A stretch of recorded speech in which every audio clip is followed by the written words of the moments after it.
Donald Trump's controversial pick for Secretary of State. And according to the Washington Post, Senate Democrats are already hatching a plan to block his confirmation.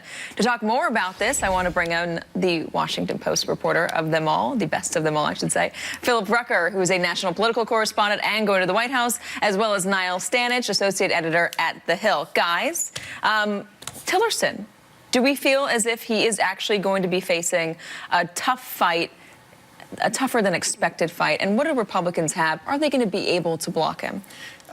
Potentially it'll be a tough fight. I don't know that they'll be able to block him, but the Democrats want to vet him thoroughly. They want him to release his tax returns. They want to sort of do the full scrubbing of Tillerson that they wish they would be able to do on Donald Trump. But they're not going to be able to get his tax returns, are they? They might be able to. He's indicated that he would give tax information for 3 years. So that could be some top-line numbers. It could be the returns. We don't know. But certainly the Democrats are going to push for it and push for it and push for it and try to make a spectacle of it all. Are they just using Tillerson as a way to get at Trump? They can't go after Trump. They can't get Trump's tax returns. They grill Trump on these issues or grill him on his relationships with Russia. Is Tillerson the stand-in for that? You took the words pretty much out of my mouth, Katie. I think let you talk. I think that's exactly right. And I also think the Democrats don't really think they can block Tillerson. But I do think that the more they can raise the issues of, you did get a medal from Vladimir Putin, didn't you? Tell us more about that. The more they can talk about that, talk about his business links to Moscow, the more political advantage they see there. Can he actually make a convincing argument that he's against the sanctions for Russia when it comes to drilling specifically?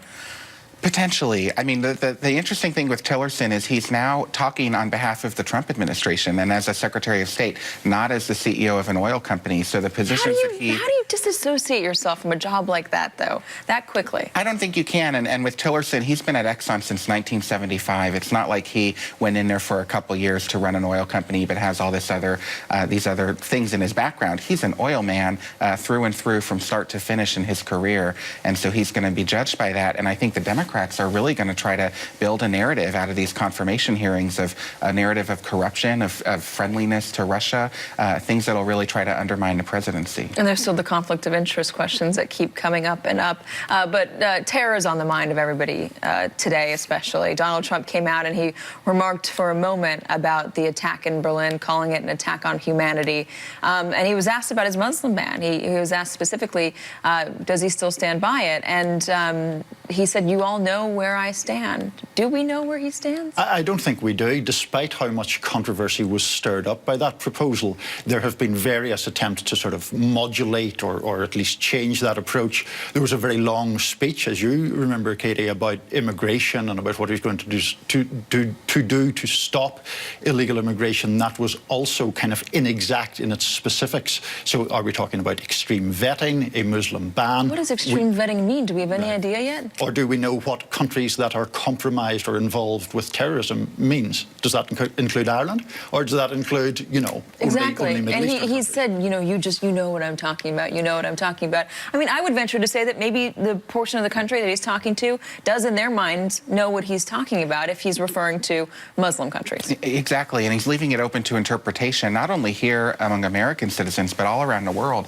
Other countries, even the terrorist groups, are interpreting his words in their own way. And until we have a really concrete policy from him and specific answers to these questions, we're not going to know what the policy really is. So the Washington Post, and I'm sure you guys saw this, posited the other day that he could be abiding by Nixon's madman theory, that basically what Nixon did with the North Vietnamese was try to lead them to believe that he was so erratic and so quick to anger that he could do anything. He might use a nuclear bomb on them, and that would bring them to the negotiating table.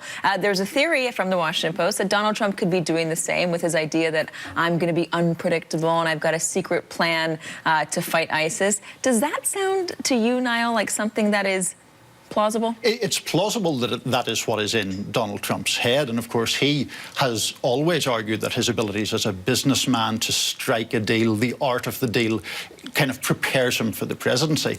But whether those rules are actually applicable to very finely balanced questions of foreign policy, not just terrorism, but something like the China, one China question.